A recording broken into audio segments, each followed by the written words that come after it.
네, 천기 누설 시작하도록 하겠습니다. 저희 파트너 MC 장원 모셨습니다. 어서 오세요. 네, 안녕하세요. 제 자리가 위험한 줄은 알았지만 그 위협 상대가 탁현민이 될 줄은 꿈에도 몰랐습니다. 반갑습니다. MC 장원입니다. 그러니까요. 오늘 천기 누설은 좀 우리 또 그 M장이 끝나자마자 또 바람같이 달려서 짤짤이 쇼로 가야 되기 때문에 끝나는 시간은 똑같아야 됩니다. 55분에는 끊어줘야 되기 때문에 지금부터 속도감 있게 오늘은 좀 약간 빨리 한번 좀 달려보도록 할까요? 바삐 가야겠네요. 그렇죠. 자, 오늘의 주제는 자위와 무위인데요. 자위와 무위. 쓸데없는 거 상상하지 말고. 안 했는데요? 그런 거 아니고. 네. 무슨 말씀이세요? 자, 바로 가겠습니다. 핵심 키워드는 위기인데 영어로 하면 crisis. 발음 맞나요? 네. 아무튼 제가 요걸 좀 잠깐 어원부터 말씀을 드려야 되는데 이유가 있는데 어원으로는 이게 이제 그러니까 그리스 말로 크리시스라고 한대요. 근데 투키디데스라고 들어봤죠, 이 사람.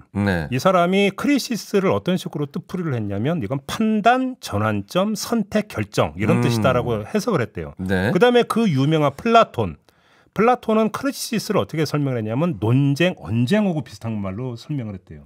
논쟁과 언쟁이 있으면 그것은 위기다? 아니죠. 그렇죠. 그러니까 두 번째 여기서 나온 이제 파생 단어 보면은 이거를 이제 그 크라이시스의 어원으로 생각하는 사람 같은데 크리시스에서 파생된 단어라고 하던데요. 크라이티어리언. 이거는 판단 기준, 판별 능력을 뜻한대요. 제가 왜 이걸 괜히 아는 척하면서 말씀을 드리냐면 이유가 있는데 원래 이게 의학 관련 용어였대요. 크리시스가. 그래서 환자의 예후가 불확실해서 의사가 치료법을 결정해야 한 순간을 크리시스라고 불렀다는 거예요. 원래 본 뜻은 이거였고 이거를 가지고 이제 그 개념을 확장을 하면서 조금 전에 투키디데스의 규정이나 플라톤의 규정까지 말씀을 드린 건데 종합하면 위기라고 하는 건 뭐냐면 완치와 불치라고 하는 양극단의 상황, 양극단의 상황으로 다 갈 수 있는 결정적 분기점, 그게 바로 위기라는 거예요. 그래서 이 분기점에서 종로로 갈까요, 여의도로 갈까요를 정해야 되는 건데 그걸 어떻게 정하느냐? 논쟁을 통해서 판단 기준 또는 판별 능력을 세운 다음에 행동에 들어가야 되는 시기다. 그게 바로 위기라는 거예요. 그래서 제가 좀 앞에 서서를 길게 했던 건데 이렇게 놓고 본다면 위기라고 판단이 된다면 위기 대처 능력을 어떻게 세울 것이냐. 필요한 요건이 두 가지가 있는데 그게 하나가 뭐냐면 정교한 판단. 두 번째가 단호한 행동, 단호한 실천. 이거라는 거죠. 판단과 행동이 필요하다. 그렇죠. 요거를 가지고 지금부터 윤석열 대통령의 위기에 한번 대입을 해보자는 겁니다. 윤석열 대통령의 지금 상황을 이야기하면 두 가지가 있는데 첫째, 무한한 가능성이 열려있는 분입니다. 이분은. 왜? 이제 갓 출범한 신생정부의 수장입니다. 앞으로 2년 가까운 시기 동안 전국 단위의 선거가 없습니다. 없죠. 2년 뒤 총선 전까지는 전국 단위 선거가 없죠. 야당은 새 리더십을 세우지 못하고 자중질환을 거듭하고 있는 환경입니다. 그렇죠. 지금 야당 상황이 지금 굉장히 혼란스럽죠. 복잡하고. 한마디로 정리하면 나만 잘하면 되는 상황이다. 그렇네요. 사실 조금만 잘해도 굉장히 좋은 평가를 얻을 수 있는 아주 호시기인데. 국정에 몰두해서 성적표만 제대로 내면 그냥 탄탄대로를 달릴 수 있는 호조건이다. 그런데 끝없이 추락하고 있다. 그렇습니다. 현실은 그렇습니다. 데드크로스 발생했죠. 거기다가 대선 득표율마저 무너져 버렸습니다. 그거보다 밑도는 국정수행 지지도가 나오고 있는데 어제 발표된 거 보니까 42인가 이렇게 나왔더라고요. 긍정평가가. 이렇게 되면 40%대까지 무너져 버릴 위기에 지금 몰려 있다. 그런 예측하시는 분들이 많이 계시더라고요. 위험하다 지금. 그렇죠. 그러니까 윤석열 대통령은 지금 위기 상황에 정확히 봉착해 있다. 종로로 갈까요? 영등포로 갈까요? 딱 그 분기점에 지금 도달해 있으니까 뭐가 필요한 겁니까? 정교한 판단 능력이 필요하고 단호한 행동, 실천 태도가 필요한 건데 그렇게 하고 있느냐 이걸 짚어보겠는데요. 먼저 판단 영역부터 한번 봅시다. 세 가지 사례를 가지고 한번 예를 들어볼 텐데요. 인사 논란이 있죠. 경제 난이 있죠. 김건희에서 둘러싼 논란이 있죠. 요 세 가지만 가지고 한번 말씀을 드려볼게요. 자, 이 판단 영역에 대해서 윤석열 대통령과 윤석열 정부가 어떻게 지금 판단하고 있는지를 말씀을 드리면 첫째, 외생 변수를 되게 강조를 해요. 인사 논란이 불거지니까 야당과 언론의 공격 때문이라고 이야기하고 있어요. 경제난에 대해서는 세계적인 고금리 현상 때문에 뭐 어떻게 해볼 도리가 없다라는 식으로 대통령이 스스로 이야기하고 있어요. 다 외생 변수 강조하고 있는 거죠. 그러니까 외생 변수라는 굉장히 이제 멋진 단어를 선택해 주셨는데 결국은 남 탓하고 있다라는 말씀이죠. 그렇죠. 일성은 남 탓이죠. 네. 그다음에 두 번째 비교 우위를 되게 강조를 해요. 문재인 정부보다 더 높은 도덕성 아니냐? 네. 인사 논란에 대해서. 네. 그다음에 바보 같은 탈원전에 대비되는 그러니까 행보 보이고 있다고 자평을 하고 있어요. 네. 내가 낫다. 세 번째 오해와 억측이라고 강조를 하고 있어요. 특히 김건희 여사 건과 관련해서. 네. 봉화마을에 그 동행했던 김모 씨 기억나시죠? 네. 이거에 대해서 뭐 부산에서 뭐를 사가는데 손이 부족해서 뭐 같이 데려간 것 같다는 식으로 기억나십니까? 네. 윤석열 대통령이 스스로 그렇게 설명을 했어요. 그러니까 뭐예요? 국민이 억측했다라는 거예요. 마드리드 신씨 네. 어제 오늘 계속 논란이 되고 있는 사람 있지 않습니까? 네. 이해충돌 회피를 하기 위해서 우리가 했던 건데 국민이 이걸 못 알아주고 있다고. 보수를 안 좋기 때문에 이해충돌의 여지가 없다라고. 그렇죠. 이해충돌 회피하려다가 심각한 이제 상식 충돌이 벌어졌죠 지금. 그래서 오해를 하고 있다고 주장을 하고 있어요. 그러니까 그러니까 남 탓하고 있고 비교 우위 강조했고 그다음에 국민의 시선은 오해이고 억측이라고 이야기를 하고 있어요. 네. 그러니까 윤석열 대통령의 판단에서 나타나는 패턴 현상이 있는데 남 탓이에요 한마디로. 그러니까 이거를 더 본질적으로 보면 자위하고 있다. 그러니까 스스로 자기 위안으로 삼고 있다는 그런 점에서. 네. 그래서 아까 자위라고 하는 표현을 쓴 거예요. 이번에는 행동 영역, 실천 영역으로 봅시다. 첫 번째, 손 놓고 있다가 실기하고 있어요. 인사 논란이 외부의 공격에서 비롯된 것으로 보다 보니까 내부적으로 뭔가 바로 세울 이유가 없는 거죠. 네. 그러니까 계속 두고 보고 있어요. 이렇다 보니까 낙마한 사람을 놓고 보면 낙마할 때까지 거의 30일, 40일이 걸리고 있어요. 그렇죠? 네. 그러니까 자기 교정 여지가 없으니까 손 놓고 있다가 근데 결국은 낙마로가 그렇게 되니까 오히려 물러날 타임을 잡지 못하고 낙마도 하고 덤터기를 더 쓰는 꽃비기가 되어버리는 이런 현상이 나타나고 있고 네. 이러다 보니까 공격의 수위가 낮아지고 오해의 수위가 줄어들 때까지를 무한정 기다렸다는 이야기가 되고 네. 그렇다 보니까 실기를 해버렸다는 요 측면이 행동 패턴에서 나타나는 특성이고 두 번째 네. 손쓸 방도를 못 찾고 방치하고 있다는 건데요. 경제 대처가 그런 거잖아요. 이거 외부적 요인에서 비롯된 것이니 어떻게 되는 거예요? 정책 수단의 여지가 별로 없다고 보고 따라서 기껏 한다는 게 공공기관 졸라매고 위원회 줄이는 식의 전시적 대책에 주력하고 있고 네. 그렇게 손쓸 방도를 못 찾고 민생 파탄을 방치하는 과를 지금 범하고 있다는 거죠. 네. 세 번째, 손절을 못하고 고집을 피우고 있어요. 김건희 여사 건과 관련해서. 네. 김건희 여사 둘러싼 논란이 오해와 억측이 빚어낸 모함이라고 보다 보니까 별다른 대책을 강구를 안 해요. 그러니까 순수한 마음으로 김건희 여사를 도와주는 사람들을 비선, 사선이라고 욕하는 것도 부당하다고 보고 있어요. 네. 그렇게 하다 보니까 이 사람들하고 손절할 이유가 없는 거예요. 이 사람들은 선한 의도를 가지고 김건희 여사를 도와주는 사람들이니까 네. 오히려 이 사람들을 보듬어야 되는 거죠. 이렇게 되다 보니까 행동은 어떻게 되는 거예요? 이 사람들하고 손절을 하는 게 아니라 오히려 고집을 피우는 거죠. 이렇게 되다 보니까 화를 키우고 있는 것이죠. 그러니까 행동 영역에서는 네. 아까 판단 영역에서는 남 탓이라고 했는데 행동 영역에서는 뭐냐면 이 또한 지나가리라. 이 또한 지나가리라. 때가 올 때까지 기다린다. 그러니까 실천의 본질은 뭐예요? 무위. 아무것도 안 한다. 네. 무위.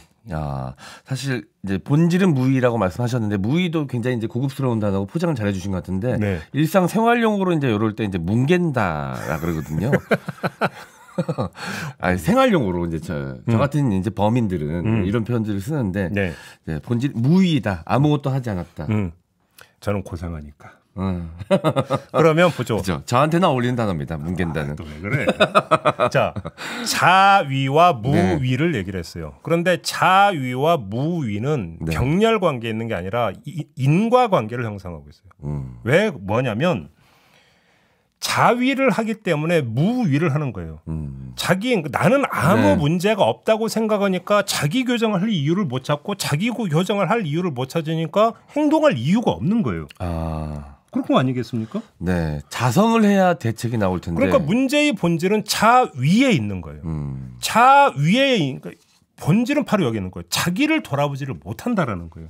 제가 볼 때는 문제의 본질은 바로 여기에 있는 것이고 따라서 윤석열 대통령, 윤석열 정부의 위기의 대처의 핵심을 하나만 꼽아라. 그럼 뭐냐? 자위를 자성 내지 자각으로 바꿔야 된다. 이게 안 되면 대책이 없다. 라는 결론에 도달을 하는 거죠. 그런데 국민 여론의 여론조사에 신경을 안 쓴다. 의미가 없다라고 해버리면 대책이 없는 거죠. 다시 말해서 그 자체가 뭐가 되는 겁니까? 자성을 할 수 있는 계기가 되는 거잖아요. 네. 근데 의미 안 둔대잖아요. 근데 실제로 안 두는지는 잘 모르겠으나 네. 아무튼 그렇게 이야기를 해버리면 내가 뭘 잘못했는데라는 이야기가 돼버리는 거니까 자성의 여지가 별로 없는 거죠. 이러면 행동이 안 따라가는 거니까 어떻게 되는 거예요? 불치로 가는 거죠. 완치가 아니라 불치로 갈 수밖에 없는 거죠. 이 중요한 전환점의 시기, 위기인데 여기서 제대로 된 판단 그리고 행동이 따르지 않으면 더 심각한 위기를 네. 초래할 수 있다라는 걱정을 남겨주신 거잖아요. 그러니까 이미연님이 대통령이 삐딱선을 타고 있네요라고 지금 평가를 해주셨는데 삐딱선은 제가 쓰는 용어인데 삐딱선 이런 게 아닌 거죠. 네. 삐딱선은 남들이 안 보는 걸 좀 더 깊이, 네. 좀 색다른 시선으로 깊이 파본다가 삐딱선의 그렇죠. 의미인데, 그렇죠. 네. 이거는 이유 없는 네. 저항. 요즘 되는 거 아닐까? 제임스 딘이 생각나. 네. 알겠습니다. 예, 제 생활 신조 중에 그게 있습니다. 개유식임. 예? 개유식임. 뭐예요, 그게? 개그는 유재석, 시사는 김종배. 오, 사람은 되게. 근데 유재석 씨 저한테 선배님이시죠. 네. 그분이 방송에서 하신 말 중에 이런 말이 있더라고요. 진짜 위기는 위기인데도 위기인 것을 모르는 거고 더 큰 위기는 위기인 것을 알면서도 아무것도 하지 않는 것이다. 오, 제가 지금까지 네. 주절주절 떠든 걸 한마디로 정리해버리네. 제가 정리한 게 아니라 유재석 씨가 정리하신 겁니다. 그러니까 우리가 흔히 그런 말 하잖아요. 아까 네. 위기라고 하는 단어를 왜 이렇게 이제 주저리 설명했냐면 한마디로 우리가 보통 통상으로 위기는 기회다라고 하잖아요. 네. 그러니까 위기라고 하는 게 뭐냐면 더 발전을 해줄 하나의 그러니까 계기로서 그러니까 터닝 포인트가 될 수 있는 게 위기거든요. 그것이 안 되면 뭐가 되는 거냐면 나락이 되는 거죠. 그 영어로 이제 어원을 찾으셨잖아요. 제가 그래서 한문으로 한번 찾아봤어요. 위기의 한문을. 위태로울 위자에 틀 기자더라고요. 그러니까요. 그러니까 위기는 곧 틀 수 있는 기회이기도 하다. 뭐 이런 뜻으로도 해석이 될 것 같다는 생각이 드는데. 맞아요. 예. 예. 그러니까 뭐냐면 그렇게 되면 아주 면밀한 자기 진단이 필요한 거잖아요. 네. 자기 진단이 안 되고 있는 거예요. 자위만 하고 있는 거죠. 네. 알겠습니다. 어서 윤석열 대통령께서 이게 자위가 아닌 자성으로 빨리 좀 바뀌어서 많은 국민들이 좀 납득할 만한 여러 가지 대책들이 좀 나왔으면 좋겠다라는 생각이 좀 듭니다. 많은 네. 분들께서 댓글 남겨주셨는데요. 자, 산마을 풍경님, 지지율 신경 안 쓰신다는데 걱정 마세요, 종배님이라고. 본인은 신경 안 쓰는데 왜 남들이 걱정이냐, 뭐 이런. 걱정을 해야죠. 이렇게 되면 이게 전부 다 지금 다 우리 먹고 사는 문제로 직결이 되는 건데. 네. 아니 경제는 당연히 대책 세워야 될 거 아닙니까? 먹고 살아야 될 거 아니에요, 먹고. 아까 그 뉴스 나왔더만요. 도시 근로자 가구 소득이 오히려 줄었다고. 네. 실질 소득이 어떡하라는 거예요. 먹고 살아야 되는데.